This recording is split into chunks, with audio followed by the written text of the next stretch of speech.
Olha o livro que eu vou usar para me basear hoje, o livro do perdão. E eu vou conversar com vocês exatamente isso, que é um assunto que a gente pensa que às vezes só padres, pastores, líderes religiosos podem conversar sobre ele. E eu quero deixar para vocês esse livro aqui, ó. Nós precisamos nos perdoar. Uma das piores características que o ser humano tem, e que aí leva muitas pessoas a adoecerem, é a mágoa, é a falta de perdão. Quando a gente não consegue perdoar as pessoas, sabe o que acontece com a gente? A gente fica ferido emocionalmente. As pessoas que não conseguem se perdoar, elas ficam feridas emocionalmente. E essa ferida emocional, ela vai escapar do psiquismo e ela vai se colocar, sabe aonde? No seu corpo. Pessoas que não se perdoam por ter vivido coisas na vida que elas não deram conta, olha o que acontece com elas. Elas vão acabar adoecendo. Porque elas foram fragilizadas e elas não deram conta de suportar o que foi fragilizado. Vamos entender que a gente tem 3 tipos de perdão. A gente tem um perdão que Deus faz para a gente, que é a igreja católica, a igreja protestante, a igreja budista, todos os lugares falam, Deus te perdoou. Mas tem 2 tipos de perdão que funcionam aqui. Aqui é você se perdoar e você perdoar as pessoas que fizeram algo com você que você achou que você não merecia ter aquilo. E aí tem uma matéria que eu trouxe, e uma das coisas mais difíceis que a gente tem é perdoar os outros e a si mesmo. E você, quando você consegue perdoar os outros e perdoar a si mesmo, é capaz de abrir portas, de abrir a sua vida. Então esse livro do perdão, O Caminho para um Coração Tranquilo, eu tenho uma cola de uma matéria que saiu numa revista, eu vou conversar com vocês sobre ele. Não é preciso ser católico, não precisa ser evangélico, não precisa ser protestante para entender o benefício de você não ter mágoas de ninguém na sua mente. Quantas vezes a gente acha, mas eu não posso tolerar, olha o que a pessoa fez comigo, ela simplesmente me ofendeu, ela achou que eu errei, eu preciso ir lá me defender. Se você não for um paranoico que vive com a síndrome perseguitória, se você for uma pessoa normal, você vai conseguir trabalhar as 4 emoções que surgem todas as vezes que você precisa perdoar alguém ou perdoar você. Pode surgir raiva, ressentimento, vergonha e muita culpa. Então a proposta que eu quero falar com você desse livro, qual é a proposta que eu quero falar com você desse livro? É que você entenda que perdoar não significa esquecer. Você não vai esquecer, porque esquecimento é amnésia. Então perdoar não é amnésia, mas perdoar é simplesmente você entender que aquela mágoa, que aquele ressentimento, que aquela vergonha e que aquela culpa que você sentia, ela pode sair de você. Ela pode ser colocada em outro lugar. As pessoas mais magoadas, as pessoas que têm mais dificuldade de perdoar, são as pessoas que mais adoecem. E hoje nós estamos vivendo essa doença chamada Covid, essa doença que está matando as pessoas, né? Eu li uma matéria que fala que muitos idosos teriam mais 10 anos de vida e eles desenvolveram a doença e morreu. O corpo não suportou e teve a falência e morreu. Mas por que tantos senhores e senhoras vão lá, ficam na UTI uns 100 anos, 90 anos, 80 anos e voltam? Que diferença é essa que algumas pessoas têm das outras? São a forma como você escolhe viver. Quando você escolhe viver carregando as pessoas dentro de você e falando, eu vou ficar com raiva da pessoa, eu quero um dia chegar e falar na cara dela o que ela fez comigo. Quanto tempo você ficou e a pessoa talvez nem saiba, a pessoa talvez não tá nem aí pra você, você ficou carregando aquela brasa viva na tua mão que queimou só você. Então, não é que você vai simplesmente esquecer. Você não vai esquecer, mas você não vai dar valor. Perdoar e não dar valor ao que fizeram com você. Mas eu não vou dar valor. Olha só, mataram minha filha, então eu vou esquecer o que o bandido fez. Olha o caso da Isabela Nardoni. Isabela Nardoni, a criança que morreu assassinada pelo pai e pela madrasta, que ela estaria fazendo agora. Eu acho que era 18 anos que ela estaria fazendo, não me recordo não. Mas ela tem muito tempo já que passou, acho que estaria fazendo 15 anos, 15 anos. Passaram-se 12 anos, eu acho que é isso. Não tenho certeza da data. Não tenho certeza da idade dessa criança, porque parece que foi um dia desse que ela morreu com 5 anos, só que o tempo passa tão rápido. Talvez se passaram 10 anos, acho que é 15 anos mesmo. Meu inconsciente está sinalizando que é 15 anos, eu tenho para mim que é 15 anos. Eu vi a matéria, até repostei aqui no Instagram. Então, se essa mãe não tivesse entendido que ela tinha que seguir a vida dela, que ela deveria perdoar a dor que ela sentiu, ela já está, parece, com outros filhos. Não é que um filho apaga o outro, jamais, gente. Jamais, nenhum filho apaga nenhum. Mas só que eu estou dando esse exemplo pior. E às vezes eu vejo pessoas que estão tão pequenas e não perdoam o outro. Todas as vezes que a gente vê uma pessoa que não perdoa o outro, sabe por quê? Porque ela se acha muito superior àquilo que está acontecendo. Ela tem dificuldade de entender que ela precisa viver frustrações. Quando a gente entende desde pequenininho, ali pelo corte da castração, que eu gosto tanto de explicar, que você pode viver frustrações, que você pode entender que você tem que viver frustrações. O ser humano que não vive frustrações, ele fica simplesmente muito narcisista. Ele fica aquela pessoa que ninguém suporta. Então esse livro, eu queria deixar realmente essa dica. Esse livro é um livro dividido em 4 partes. É um livro dividido em 4 partes. Depois, se você quiser printar, eu sei que saiu o contrário aqui, sabe? Mas é a forma que eu posso ajudar vocês. Esse livro não tem em PDF, aí você teria que comprar.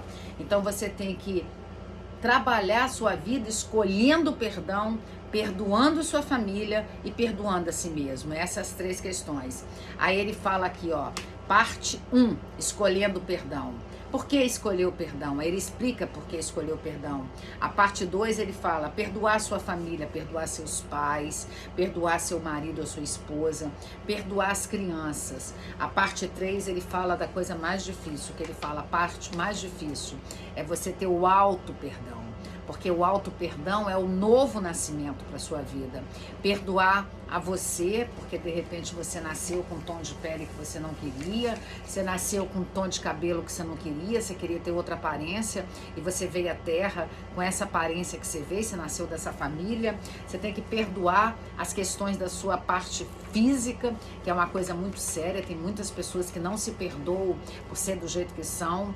Confessar aqui para vocês, quando eu era jovem, até uns 18 anos, eu sou muito branca, tanto que eu tô 2 meses sem tomar sol nenhum, então tô quase branca leite. Meu olho é verde. E as minhas irmãs, a minha irmã do meio é bem moreninha. Então, muito tempo da minha vida eu quis ser morena. Eu tive muita dificuldade. Minha irmã é aquela morena jambo, que pega um dia de sol, já fica com aquele tom de pele.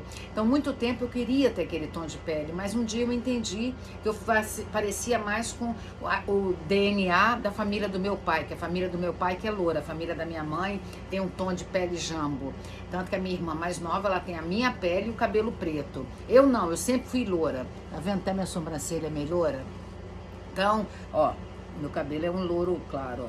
Então, a gente tem que perdoar até a parte física. Ai, mas você é branca de olho verde, você não precisa perdoar que você foi sempre aceita pela sociedade. Será, gente? Será? É tão fácil achar que a tempestade do outro é uma tempestade que não machuca e não sai raios e cai água na cabeça dele. A gente tem que tentar entender que às vezes a dor da pessoa é a maior que ela está vivendo. Sabe a historinha da cruz, né? Um cara pediu para trocar a cruz a Jesus, ele falou, beleza, você está carregando essa, eu vou trocar. Aí ele quer que troque para aquela pessoa lá que ela é muito feliz. Ok, vou trocar. Quando trocou, a cruz da pessoa tinha 10 vezes mais peso do que a cruz dele. Então, às vezes, a gente julga as pessoas pelo que a gente vê. A gente tem que entender isso. E aí você tem que perdoar agora, principalmente agora. O livro que a gente está falando, principalmente agora. Perdoar o mundo. Perdoar porque na sua família você, de repente, foi o bode expiatório. Perdoar porque você está vivendo essa situação e, de repente, seus negócios estão indo mal, porque nós estamos vivendo esse momento da história. Se você não se reinventar, você vai falir. Como me reinventar? Eu fico vendo a questão de loja física. Aqui em Vitória era uma cidade muito consumista, eu moro em Vitória do Espírito Santo, e eu fico vendo que se esses comerciantes não se reinventarem, a gente sabe-se lá quando que a gente vai voltar a frequentar a rua, né? Sabe-se lá quando que a gente vai voltar a comprar um sapato, uma blusa, sabe-se lá quando que a gente vai voltar, porque nós começamos a perceber que a gente não precisa de tanta coisa, então eles vão ter que se reinventar.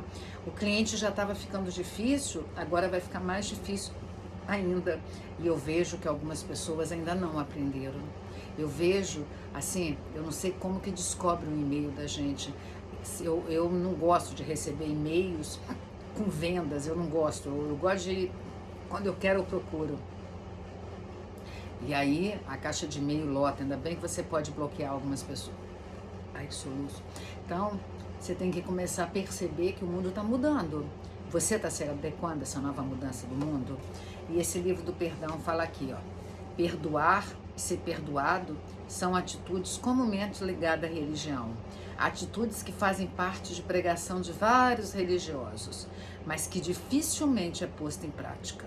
A terapeuta Robin Casagin, especialista em lidar com preconceitos, ressentimentos, raivas, constata que o perdão é fundamental na solução de problemas da vida. E ela vai descrevendo os 3 tipos de perdão: o perdão religioso, de Deus para com você, o perdão de você para você mesmo e o perdão seu para as pessoas que você acha que elas não deveriam ter feito aquilo. E aí, no final aqui da matéria da revista, ela separa assim: o perdão requer mudar nossa percepção sobre as pessoas, sobre a circunstância. Tudo aquilo que nos causou sentimento, que nos causou ressentimento. E aprender a perdoar é perseverar no treinamento mental. É um grande desafio e é um grande passo. É tirar alguma coisa da sua vida que te incomoda e poder seguir em paz. A vida, isso aí agora é grifo meu, tá? Não é do livro, não. Eu fiz um grifo sobre esse livro. A vida pode ser comparada a uma mochila que contém muitas coisas, mas cabe a você jogar fora ressentimentos, desgostos, raiva, decepções. E sempre, sempre você vai ter que usar essa frase do Shakespeare, dramaturgo e poeta inglês: o perdão cai como uma luva, o perdão cai como uma chuva suave do céu na terra. E 2 vezes bendito. Bendito ao que dá, bendito ao que recebe. E você, só você, é a razão da sua decisão de perdoar ou não. E vai depender de como você vai expressar as coisas. E isso diz respeito só exclusivamente a você. Ah, mas você deve estar ouvindo esse vídeo falando assim: é fácil para você, já que você nunca sofreu um dolo tão grande. Meu primeiro casamento, com 8 meses de casada, meu primeiro marido me larga por outra pessoa, 8 meses de casada. Ele não é o pai do meu filho, meu primeiro marido. Com 8 meses de casada, eu tinha 23 anos, ele tinha 23 anos, e ele me larga por uma moça de 23 anos. Aí vocês devem estar perguntando: nossa, então você quebrou a cara da mulher, quebrou a cara dele? Jamais, jamais. A única coisa que eu fiz durante 2 anos da minha vida, emagreci 10 quilos em 2 meses, foi muito dolorido, porque foi meu primeiro marido, depois de anos de namoro, foi muito dolorido, muito expositivo. Ele me trai dentro da empresa de energia que eu trabalhava, e ele traiu com a moça dentro da empresa de energia, mas jamais, e era uma pessoa conhecida de nós dois, jamais. Porque quem quebrou o contrato de lealdade e de fidelidade foi ele. Então a outra pessoa, eu não tinha lealdade e fidelidade. E eu decidi, com 23 anos, hoje eu tenho 59, hoje eu conto isso como nem parecesse da minha vida. Eu decidi que eu não ia ficar carregando ele na minha mão. Sabe por que eu não ia ficar carregando ele na minha mão? Porque ele foi livre, ele escolheu o que ele quis. Ele decidiu, quando ele quis dar uma piscadinha para o lado, escolheu a vida dele. E eu escolhi simplesmente ter que esquecer. E ter que esquecer com sabedoria, com maturidade. E talvez por isso que eu tenho 59 anos e tenho uma cara boa, sou feliz, porque eu desde muito nova decidi esquecer. Olha o ato falho até que eu cometi. Decidi esquecer, e eu esqueci. E isso faz parte de como se nem fosse da minha vida. Eu não perdi a memória, eu não fiquei com amnésia das dores, mas eu decidi Se eu conseguir, você vai conseguir. Só depende, sabe de quem? De nós.